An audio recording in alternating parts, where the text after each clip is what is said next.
Ang mga pamilya karon nagatubang og nagkalain-laing mga kalisdanan o mga babag aron magmalipayon.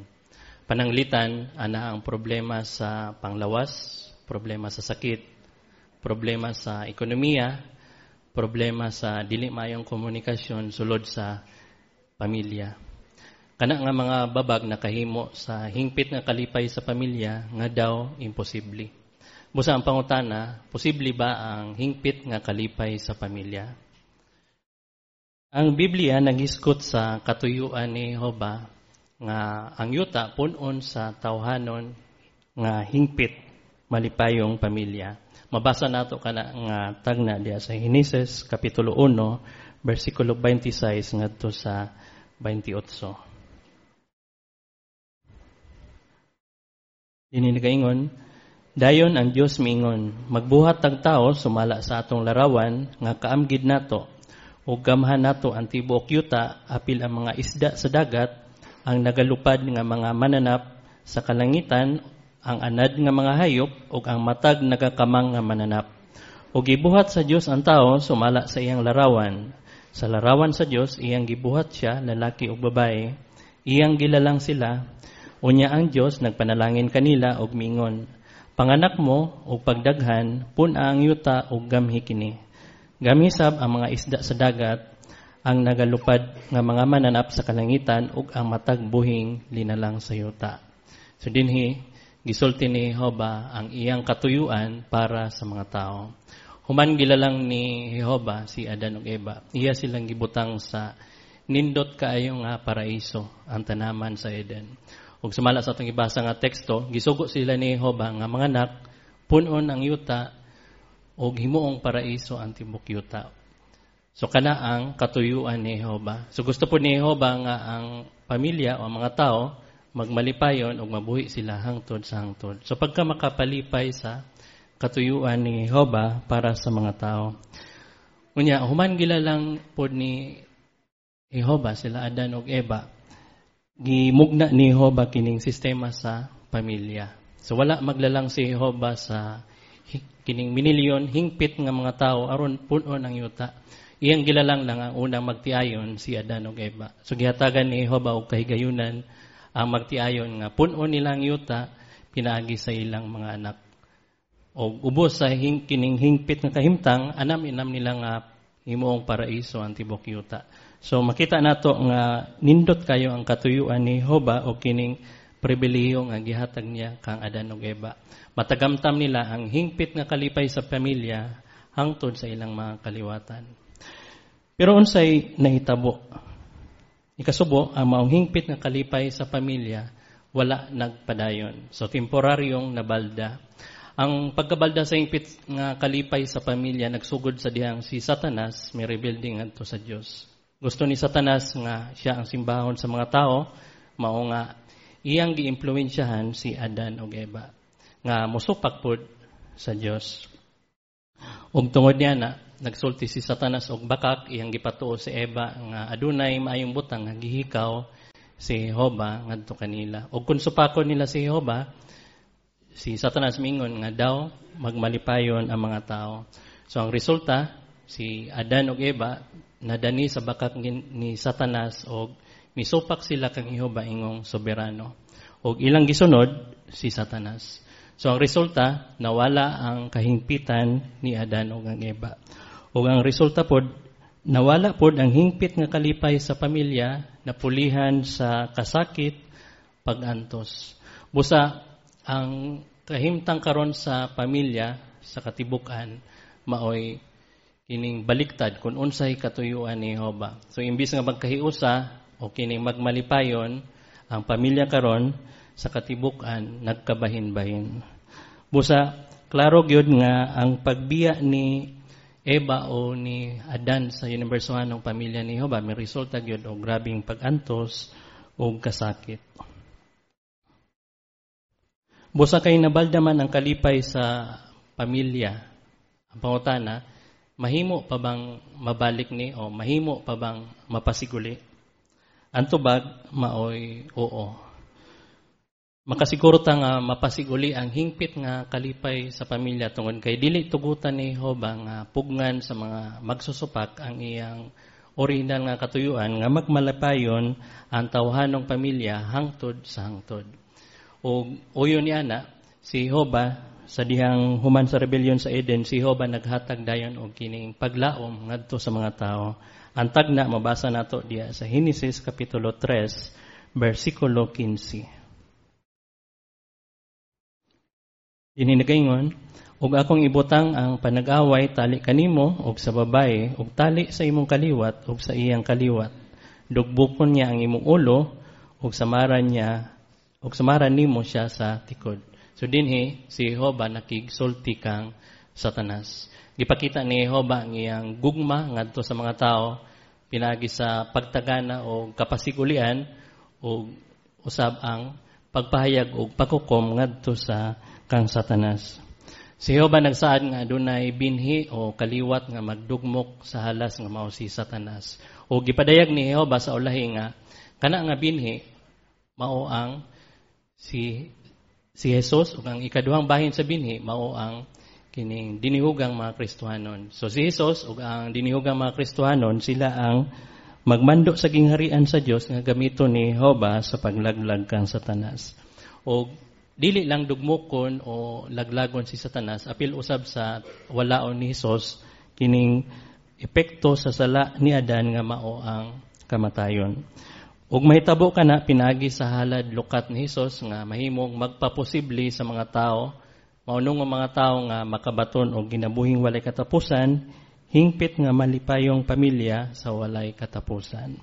So ang record niya na mga igsoon, mabasa usab nato diha sa Unang Korinto kapitulo 15 bersikulo 24 ngadto sa 28. Diningisgutan, unya sa katapusan iyang itugyan ang gingharian ngadto sa iyang Dios ug Amahan. Dihang iya nang mawagtang ang tanang gobyerno ug tanang otoridad ug gahom. Kay kinahanglan silang magmando ingong hari hangtod mabutang na sa Dios ang tanang kaaway ilalom sa iyang mga tiil. Ug ang katapusang kaaway ang kamatayon pagawagtangon. Kay gipasakop sa Dios ang tanang butang ilalom sa iyang mga tiil, apan diyang miingon siya nga ang tanang butang gipasakop na, dayag nga wala kini maglakip sa usa nga magpasakop sa tanang butang ngadto kaniya. Apan diyang ang tanang butang magpasakop na ngadto kaniya, ni ana ang anak magpasakop usab sa usa nagpasakop sa tanang butang ngadto kaniya, aron ang Dios mahimong tanang butang ngadto sa tanan. So giskutan sa mga teksto nga diyang ang hingpit nga kinabuhi sa tanang tao matuman na o ang yuta pod mahimo nagyong paraiso nga maoy original nga katuyuan ni Jehova. Matuman pod ang katuyuan ni Jehova para sa mga pamilya nga magmalinawon o adunay kining alipay. O humaniana si Jesus ug ang iyang 144,000 ka mga kauban nga magmamando sa gingharian, ilan ang ibalik ang Jehova ang gingharian. So matuman kining gisgutan dinhi nga si Jehova mahimong tanang butang adto sa tanan tungod kay ang tanan mahimo nang magpasakop kang Jehova.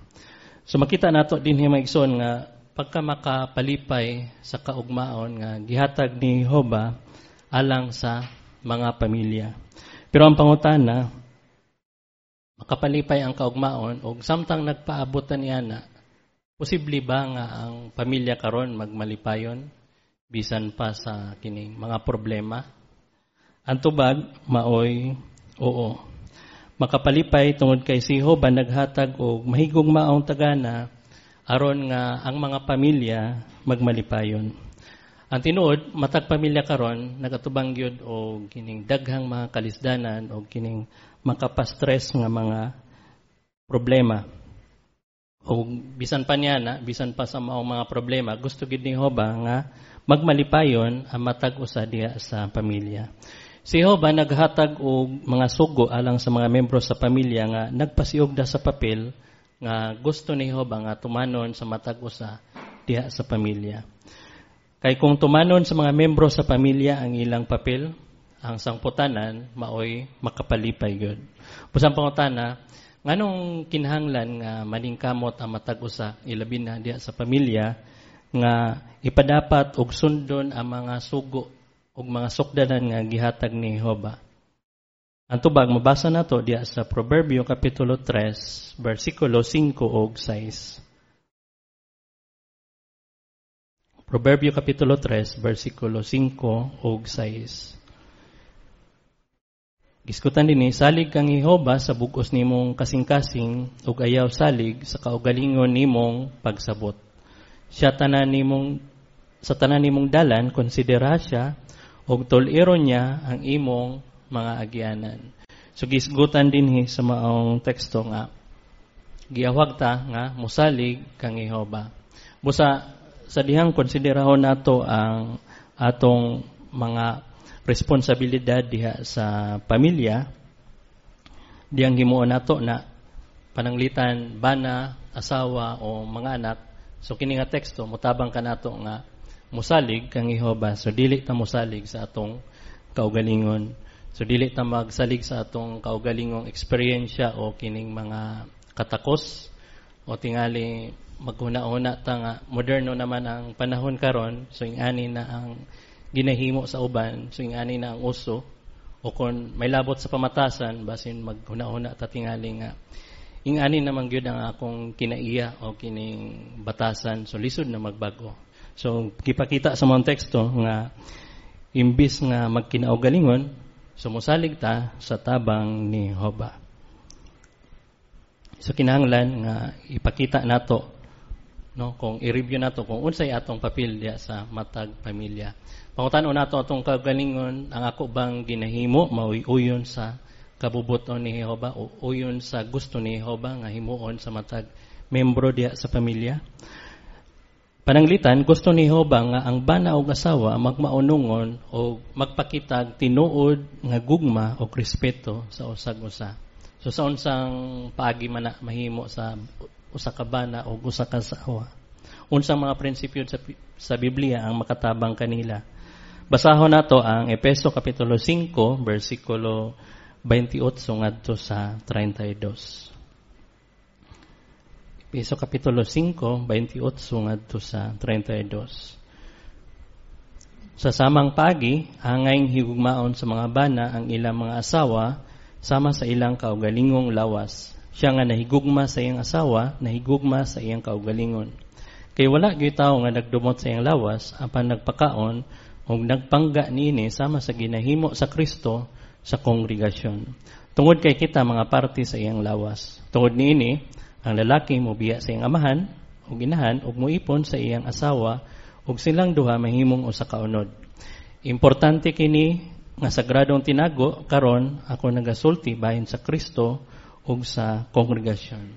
So gisgutan dinhi sa mga teksto nga giawag nga ang mga bana kinahanglan mahigugma sa ilang asawa sama sa ilang kaugalingon. So sa unsang paagi man mapadapat sa bana.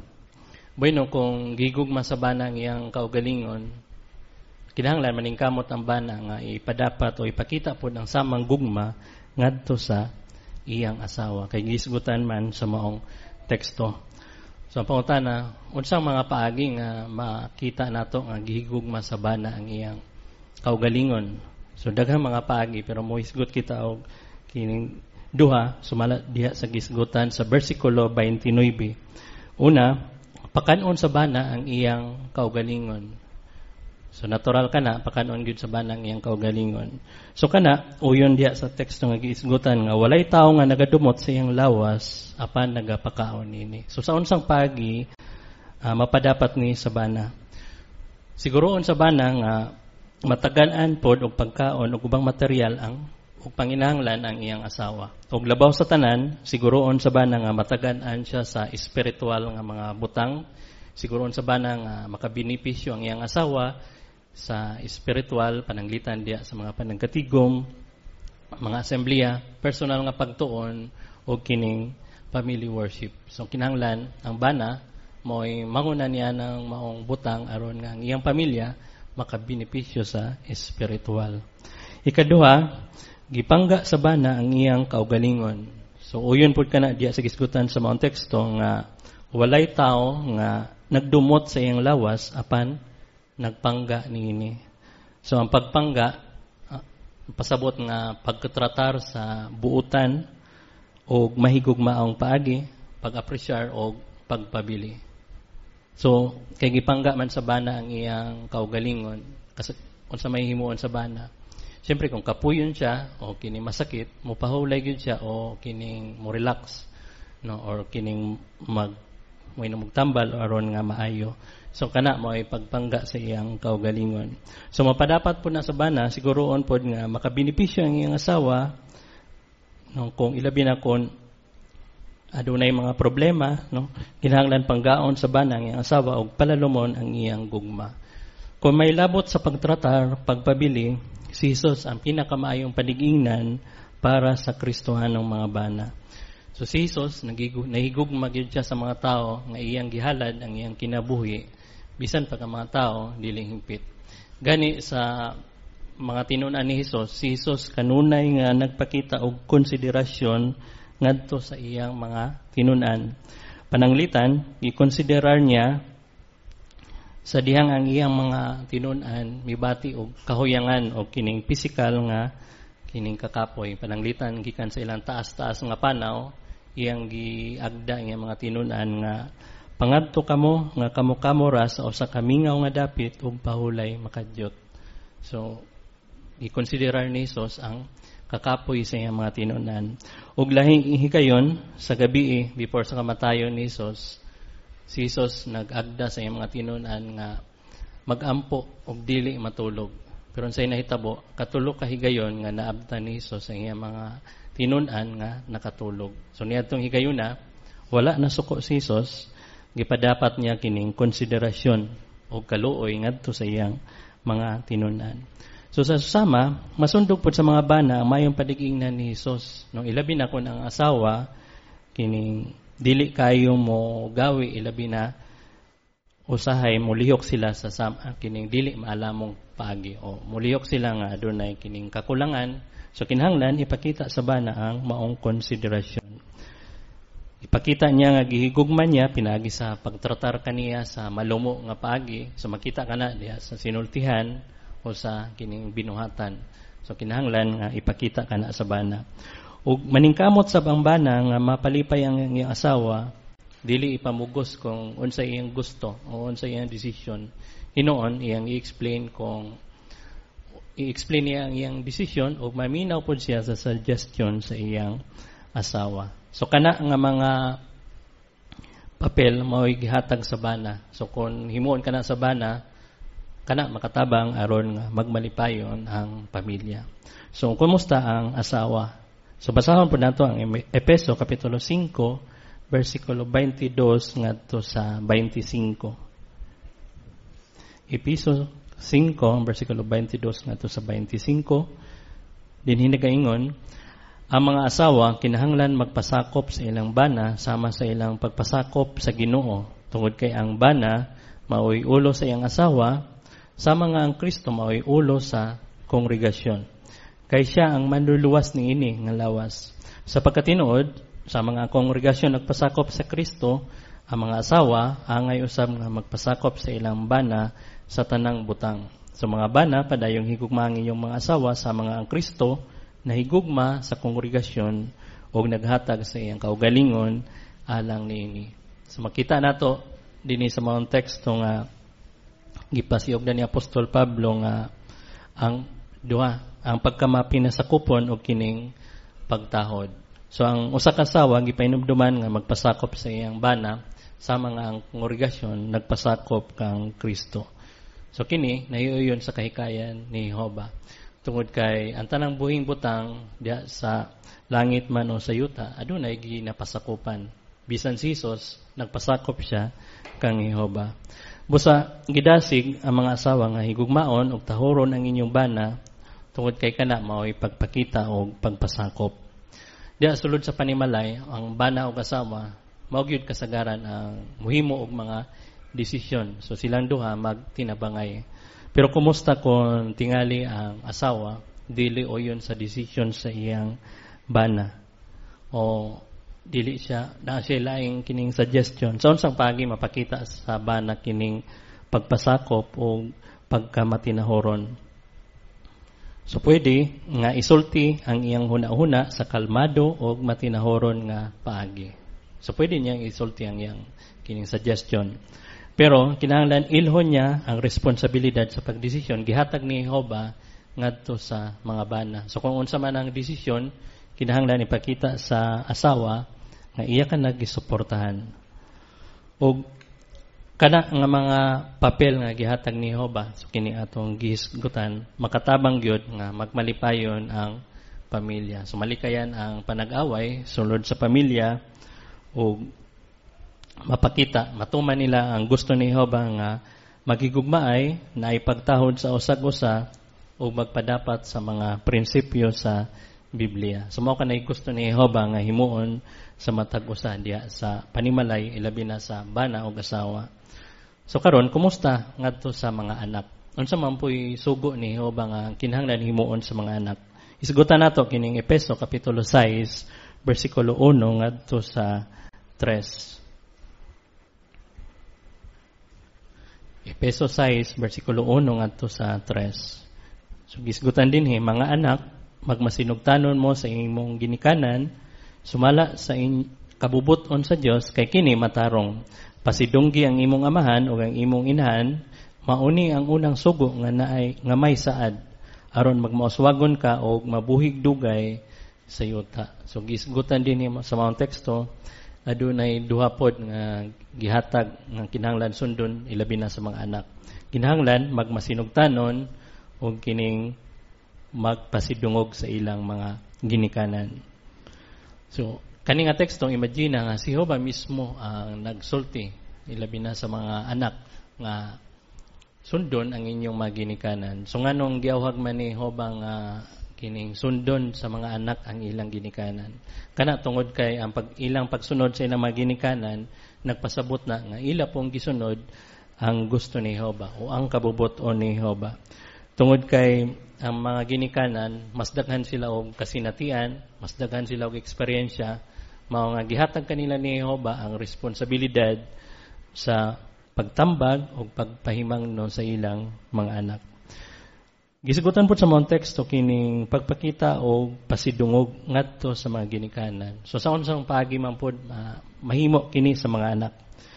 Adunay upat ka paagi. Una, apresyaha sila. So mapasidunggan sa mga anak ang ilang mga ginikanan kung ilang apresyahon. So sa unsang mga paagi mapadapat kining pag-apresyar.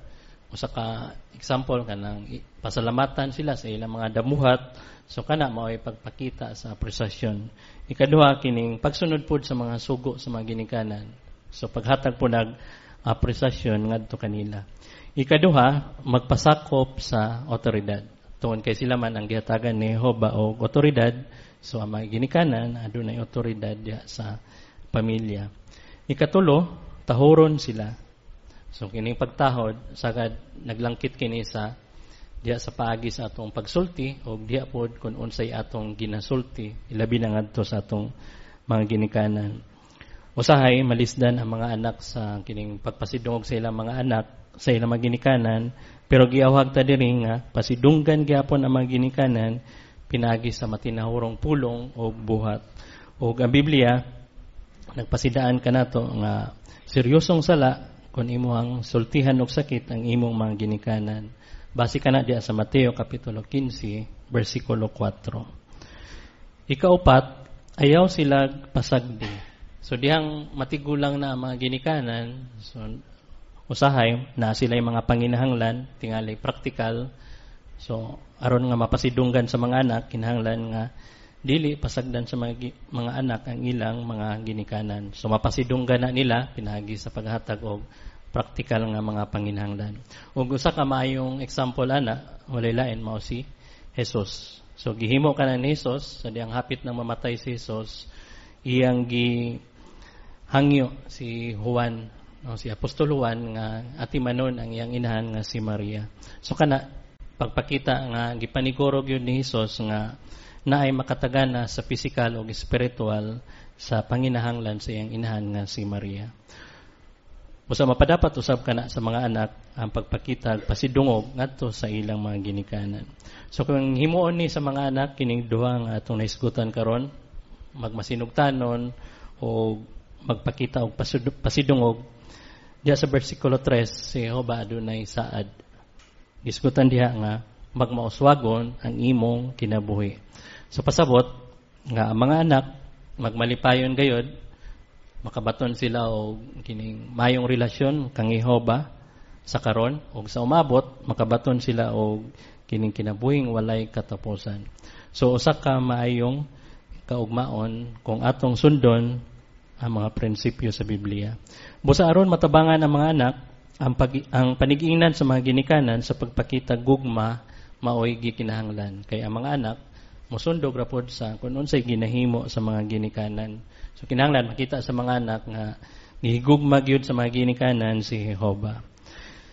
Gidahom ni Jehova nga higugmaon sa ginikanan ang ilang mga anak ug mugahuin gyud sila og kining dakong panahon aron sa pagdisiplina sa ilang mga anak. O may labot niya na si Jehova nagsaad diha sa Efeso 6:4. So adunay sugo si Jehova may labot sa pagdisiplina sa mga anak. Efeso 6:4, ug mga amahan ayaw palaguta ang inyong mga anak kundi padayon silang matutua pinaagi sa disiplina ug tambag ni Jehova. So gisgutan dinhi nga gisugo ang maginikanan nga matutuon ang ilang mga anak pasabot nga disiplinahon pero pinaagi sa disiplina ug tambag ni Jehova. Gusto gyud ni Jehova o malipay si Jehova nga sundon sa mga ginikanan ang instruction nga gihatag ni Jehova, ilabi na kung may labot sa pagdisiplina ngadto sa ilang mga anak. Kay si Jehova nahibalo nga ang mga anak magmalipayon kung makakat-on sila, no, hantod silang pagdako makakat-on sila kung unsaon paghigugma si Jehova. So karon nahisgutan nato ang mga papel sa bana, asawa o mga anak. So nakatunan nato nga bisan pa sa kining mga problema nga ginatubang karon sa pamilya or samtang nagpaabot ta sa maayong kaugmaon nga gisaad ni Jehova alang kanato, posible nga magmalipayon ang pamilya sulod sa panimalay. So kung ang pamilya maningkamot nga ipadapat ang mga prinsipyo sa Biblia. So mo resulta gyud na og kining kalipay sulod sa pamilya. Sa dili madugay matuman gyud ang saad ni Jehova nga ang usa nagkahiusa malipayong pamilya sa tibuok yuta. Ang maong malipayong kahimtang gihobit diha sa Salmo kapitulo 89 bersikulo 15 ug 16. Salmo 89, versikulo 15 ug 16, gisgutan diha, malipayon ng katawhan nga nakaila sa singgit sa kalipay. O Jehova, sila naglakaw sa kahayag sa imong naong, tibuok adlaw silang nagsagya, tungod sa imong ngalan o sa imong pagkamatarong sila gibayaw. So gisgutan diha ang kahimtang no niya itong mga nagsunod sa dala ni Jehova, mo resulta gyud og malipayon. So malipayon sila sa tanan nilang kinabuhi. Busa ang pangutana, gusto ba nimong maapil sa malipayon nga mga tao nga mahimong nagisgutan diya sa mga teksto nga atong gibasa? So sigurado gusto gyud nato no nga magmalipayon kita ug ang atong pamilya. Busa kitang tanan gidasig nga magpadayon sa pag-una sa espiritual nga mga putang diya sa atong kinabuhi ug maningkamot ta sa pagpadapat sa mga prinsipyo sa Biblia aron nga bukos natong matagamtam ang saad ni Jehova nga kalipay sa umaabot. Kay pinagi sa saad ni Jehova nga gingharian sa Dios, ang tanang pamilya makatagamtam sa saad sa Dios nga hingpit nga kalinaw sa pamilya o hingpit nga kalipay sa pamilya.